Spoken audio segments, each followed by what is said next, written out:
Hello दोस्तों। आज का स्टोरी एक स्टोरी ही नहीं बल्कि एक हकीकत के रूप में मैं आपको एक ऐसा चीज़ बताने जा रहा हूँ जो हर माता पिता को याद रखना चाहिए। यह स्टोरी एक पिता और एक बेटे के रूप में है। तो बिना टाइम वेस्ट किए मैं इस स्टोरी को शुरू करता हूँ। स्टोरी है, पिता कहता अपने बेटे से, सुनो बेटा, मैं तुमसे कुछ कहना चाहता हूँ।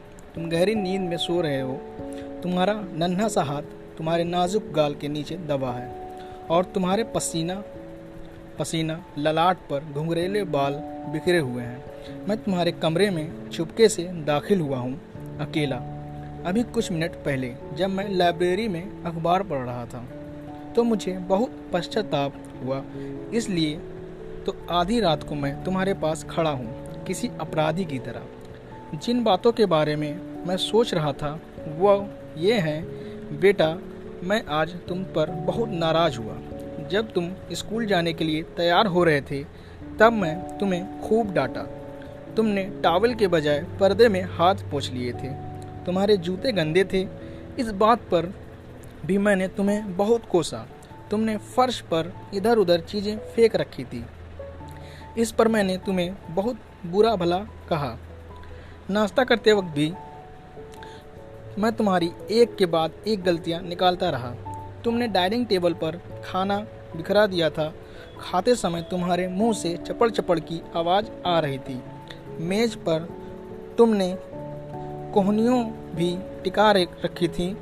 तुमने ब्रेड पर बहुत सारा मक्खन भी चुपड़ लिया था, यानी लगा लिया था। यही नहीं, जब मैं ऑफिस जा रहा था और तुम खेलने जा रहे थे और तुमने मुड़कर हाथ हिलाकर बाय बाय डैडी कहा था, तब भी मैं तुम पर बहुत तान कर और टोका तुम्हें भी, अपनी कॉलर ठीक करो, अपने काम करो सही से। शाम को भी मैंने यही सब किया। ऑफिस से लौटकर मैंने देखा कि तुम दोस्तों के साथ मिट्टी में खेल रहे थे। तुम्हारे कपड़े गंदे थे, तुम्हारे मोजों में छेद हो गए थे। मैं तुम्हें पकड़कर ले गया और तुम्हारे दोस्तों के सामने तुम्हें बहुत अपमानित किया। मोजे महंगे हैं, जब मैं तुम्हें खरीदने के लिए कहता हूँ तो तुम खरीदते नहीं हो। जब तुम्हें खरीदने पड़ेंगे तब तुम्हें इनकी कीमत समझ आएगी।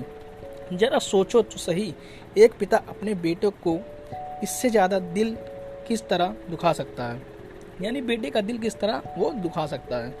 क्या तुम्हें याद है, जब मैं लाइब्रेरी में पढ़ रहा था तब तुम रात को मेरे कमरे में आए थे, किसी सहमे हुए मृग छौने की तरह।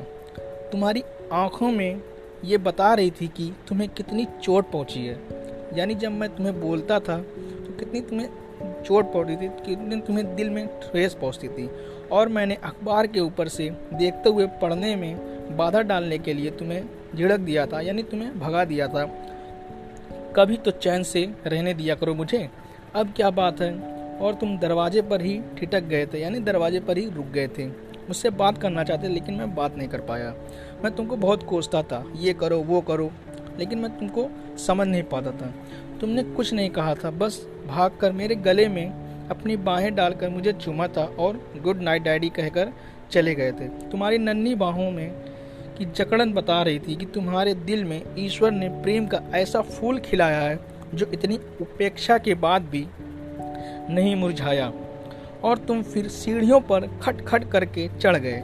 तो बेटे, इस घटना के कुछ ही देर बाद मेरे हाथों से अखबार छूट गया और मैं बहुत ही गलनी हो गई, यानी मैं बहुत रोया, ये सोच कर कि मैं अपने बेटे को टाइम नहीं दे पा रहा। अपने बेटे को मैं बहुत डांटता हूँ। यह क्या होता जा रहा है मुझे?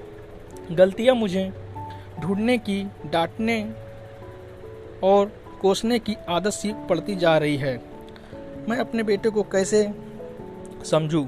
अपने बच्चे के बचपन का मैं यह पुरस्कार दे रहा हूँ। ऐसा नहीं है बेटे कि मैं तुम्हें प्यार नहीं करता, पर मैं एक बच्चे से ज़रूरत से ज़्यादा उम्मीद लगा बैठा था। यानी पिता कहता है अपने बच्चे से ज़्यादा उम्मीद लगा लिया था, अभी बच्चा छोटा है।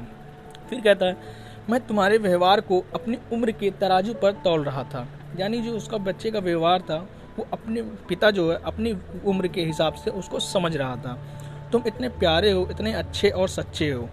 तुम्हारा नन्हा सा दिल इतना बड़ा है जैसे चौड़ी पहाड़ियों के पीछे से उगती सुबह। तुम्हारा बड़प्पन इसी बात से नजर आता है कि दिन भर डांटते रहने वाले पापा को भी तुम रात को गुड नाइट किस देने आए। आज की रात और कुछ भी महत्वपूर्ण नहीं है बेटे। मैं अंधेरे में तुम्हारे सिरहाने आया हूँ और मैं यहाँ पर घुटने टिकाए बैठा हूँ। शर्मिंदा हूँ बेटे, यह एक कमजोरी पश्चाताप है। मैं जानता हूँ कि अगर मैं तुम्हें जाग कर यह सब कहूँगा तो तुम शायद नहीं समझ पाओगे, पर कल से मैं सचमुच तुम्हारा प्यारा पापा बनकर दिखाऊंगा। मैं तुम्हारे साथ खेलूंगा, तुम्हारी मज़ेदार बातें मन लगाकर सुनूंगा, तुम्हारे साथ खुलकर हंसूंगा और तुम्हारी तकलीफ़ों को बांटूंगा। आगे से जब भी मैं तुम्हें डांटने के लिए मुंह खोलूंगा तो इसके पहले अपनी जीभ को अपने दांतों में दबा लूंगा। मैं बार बार किसी मंत्र की तरह या कहना सीखूंगा, वह तो अभी बच्चा है, छोटा सा बच्चा है। मुझे अफसोस है कि मैं तुम्हें बच्चा नहीं बड़ा मान लिया था, परंतु आज मैं तुम्हें गुड़ी मुड़ी और थका थका पलंग पर सोया देख रहा हूँ बेटे, तो मुझे एहसास होता है कि तुम अभी बच्चे ही तो हो। कल तक तुम अपनी माँ के बाहों में थे, उसके कंधे पर सिर रखे थे।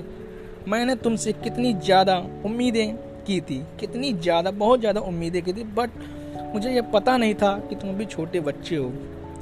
पिता कहता है अपने बच्चे से कि तुम अभी छोटे बच्चे हो और मैं बहुत ही उम्मीद लगा बैठा था कि तुम बड़े हो गए हो, इसलिए मैं उसको डांटता था, उसकी हर चीज़ों को मना करता था। इसीलिए लोगों की आलोचना करने के बजाय हमें उन्हें समझने की कोशिश करनी चाहिए। हमें यह पता लगाना चाहिए कि जो काम वे करते हैं उन्हें वे क्यों करते हैं। यह आलोचना करने से बहुत ज़्यादा रोचक और लाभदायक होगा। यही नहीं, इससे सहानुभूति, सहनशक्ति और दयालुता का माहौल भी बनेगा। सबको समझ लेने का मतलब है सबको माफ़ कर देना। डॉक्टर जॉनसन ने कहा था, भगवान को खुद इंसान की मौत से पहले उसका फैसला नहीं करता, तो फिर आप और मैं ऐसे करने वाले कौन होते हैं। इसीलिए बच्चों को समझें, उनकी काबिलियत को समझें, वो क्या करना चाहते हैं, उनका किस चीज़ में मन लगता है, वो आगे जाके क्या बनना चाहते हैं। ऐसा नहीं कि जो आप बनाना चाहते हो उनको वो बनाएं। इसीलिए बच्चों को ज़्यादा डांटे मत, उनकी निंदा ना करें, उनकी शिकायत ज़्यादा ना करें, उनको समझें, उनको इस तरह बनाएं कि बच्चा कहे मुझे अपने बाप जैसा बनना है। आजकल कोई बच्चे अगर आप पूछें किसके जैसे बनना चाहते हैं तो वो नहीं कहेगा मुझे अपने बाप जैसे बनना है, वो कहेगा मुझे सलमान खान जैसे बनना है या मुझे किसी बिजनेसमैन जैसे बनना है। तो आप अपने बच्चों को समझें। ठीक है गाइस, आज की टॉपिक इतना ही। मिलते हैं नेक्स्ट वीडियो में। अगर वीडियो अच्छा लगा हो तो लाइक कर दें, सब्सक्राइब कर दें और शेयर कर दें, और उन पिता को भी भेजें और उन बच्चों को भी दिखाएं जो इससे ये लाभ पा सकें। Thank you so much. आपका दिन शुभ हो।